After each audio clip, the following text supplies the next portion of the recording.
Bali, naayos na natin ito at napalitan natin ng cartridge before. Tapos ngayon, nagka-problema ulit.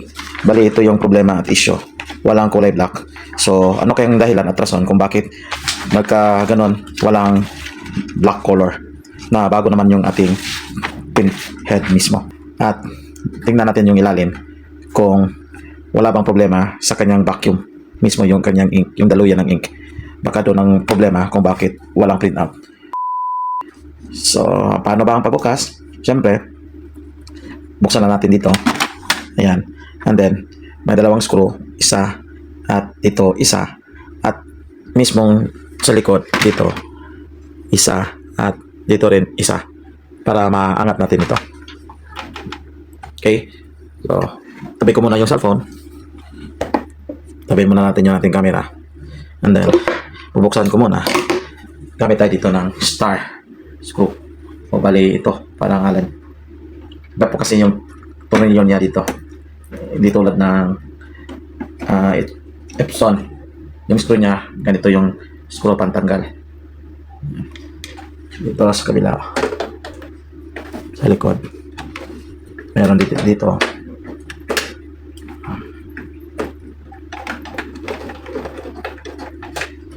Tsaka dito sa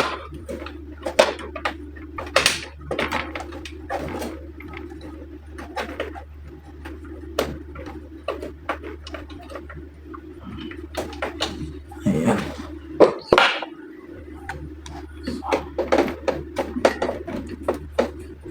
So itong isa dito, palitan natin ito ng screw bolt. Okay. So ayan, nabuksan na natin lahat. Bali, iangat na natin ito. So dahan-dahan lang pala sa pag-angat dito para hindi maputol yung flex at masira yung ilalim. Okay. So hayaan lang natin na nakaon yung ating screen, dito yung printer. Ano problema. So angat natin. Dahan-dahan lang sa pag-angat.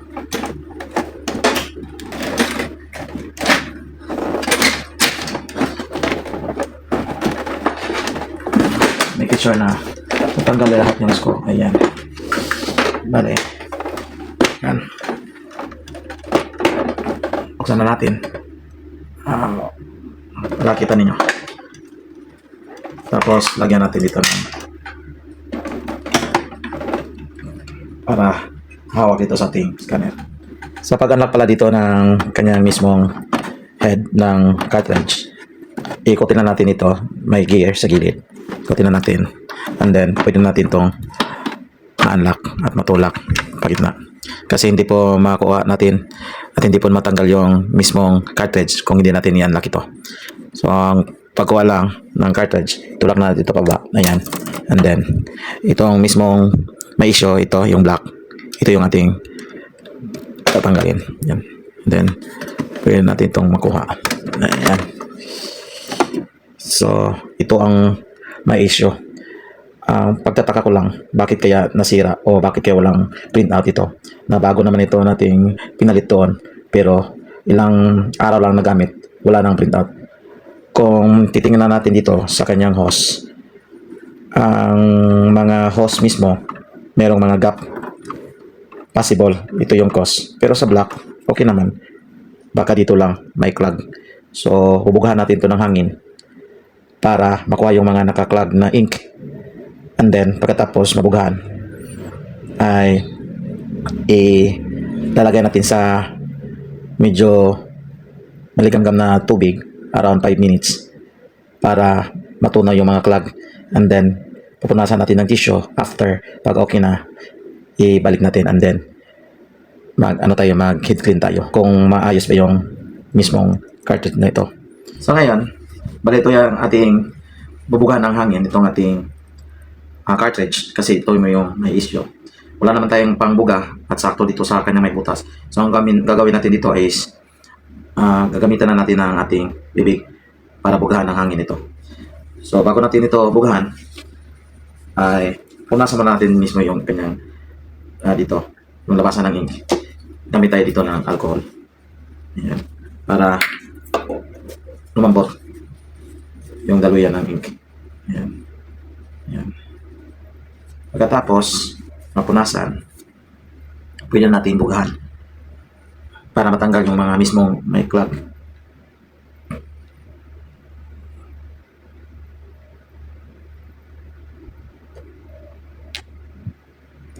Ayan.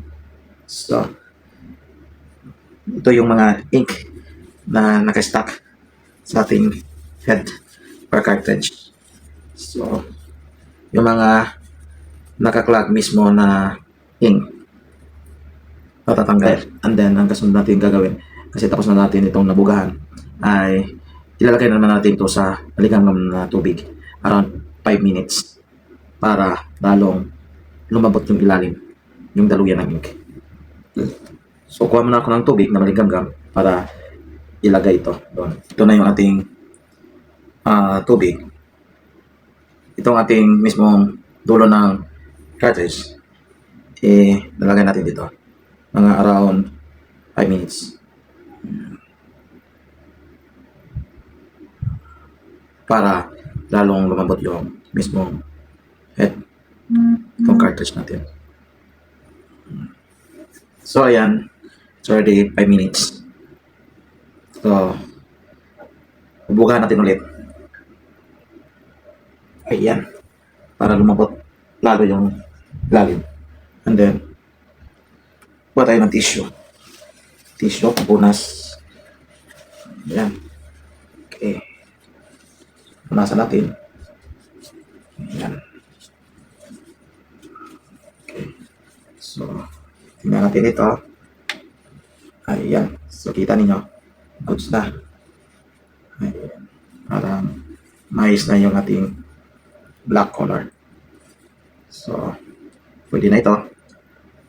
And then, ikakabit natin doon sa ating printer itong ating nalinis na cartridge. So, tara. Nalinis na natin ito. Ikakabit na natin itong ating nalinis na cartridge. So, sapak natin ito sa ilalim. Ayan. Okay, para kita ninyo. Tulak. Sabay tulak. Okay. Ayan. Ayan. So, means goods na yun. Then, push downward. Ayan. So, this is it. So, sarado natin. On na natin yung ating printer mismo. Ayan. Back.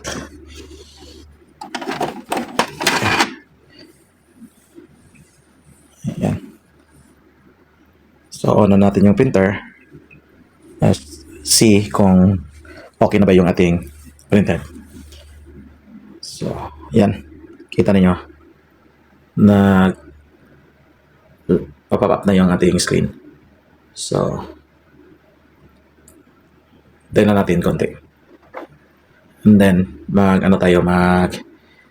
hit clean tayo dito mismo sa ating printer. Okay, yan. Kita niyo. Magalaw-galaw yung ating mismong printhead. Ayan. Okay. Ayan.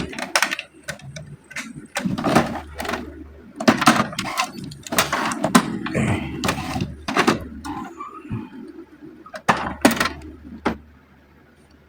So, ayan. Nag-stop na. So, punta na tayo sa una nating steps, yung pag-cleaning.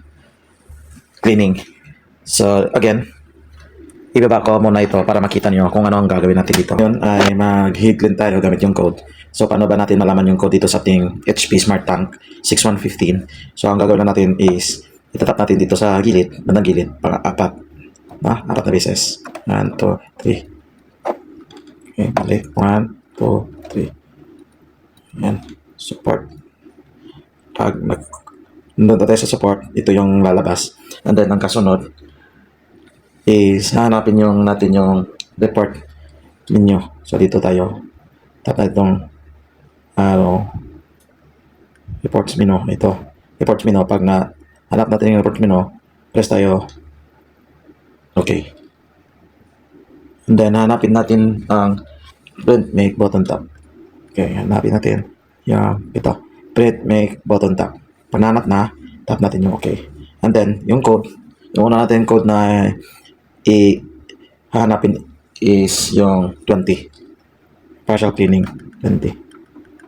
Ayan, 20. Ayan, and then okay. Ayan. Bali, mag-clean yung ating mismong printhead. Dinig ninyo. Clean ko yung ating mismong printhead. Okay. Ayan. So, buksan ko dito. Ayan, kita nyo yung lalim. Ayan.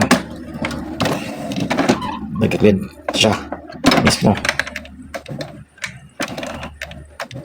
Okay.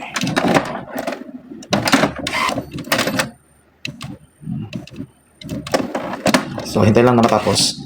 At okay na. Next code na naman tayo. Until abot tayo doon sa vacuum. Bago natin mag-print ng nozzle. Ayan, tapos na yung code 20. And then, yung next, close natin. Okay. Select na natin yung 21. So, bali, itong ating ginawa ngayon. So, from 0 to 23. No, level 1, level 2, at level 3. So, 21 code. Press OK. Ayan. Hintayin lang na matapos yung mag-clean sa loob. Yung printer natin. It means na-cleaning ay yung ating head. Bago natin subukan mag-print ng nozzle. So, bali, ito yung step natin unang gagawin dito. Para kung masolve natin yung issue na walang print out yung black. Excuse. Sa natin. Okay, ito yung lalim. Okay. Yan po yung lalim. It means nakipid ko siya.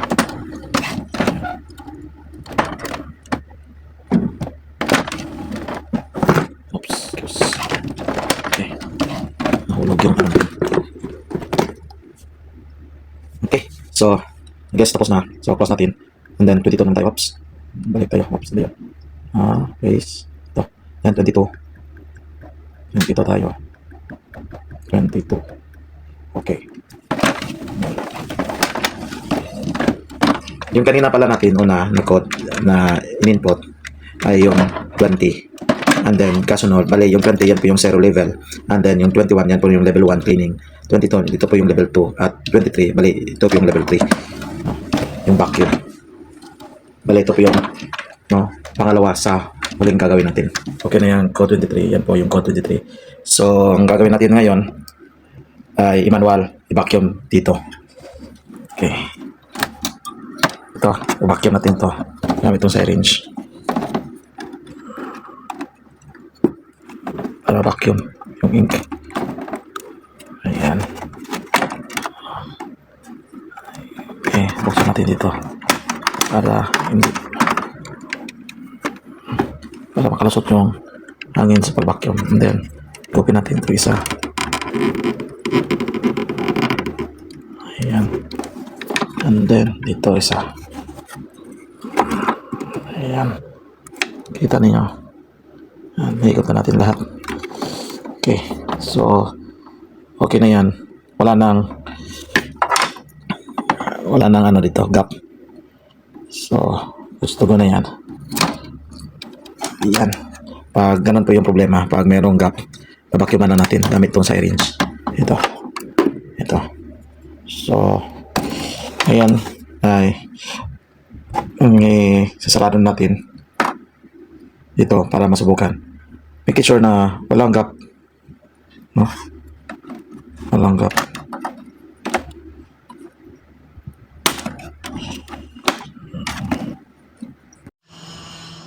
So, right, this is it. Mag-nozzle na tayo. So, yung code natin gamit dito is code 10. So, it means nozzle. So, press natin yung OK para mag-print. Alright. So, kung okay na ba yung ating print out. Kung okay na ba yung block. Ayan. So, as you can see, bumalik na yung ating black color. Ito. So, okay na. May black na. And then, okay na yung print out. Yung kulang lang dito yung magenta. So, the rest, okay na yung black natin. So, ang problema pala dito yung black. Walang black color. So, ngayon ay okay na. So, ganun lang kadali maglinis at mag-ayos pag ganun yung problema. Sana nakatulong po yung ating pinakita ang tutorial at sana huwag nyo kalimutan mag-like at mag-subscribe sa ating channel. Hanggang dito na mga kaibigan, paalam, peace out, bye bye.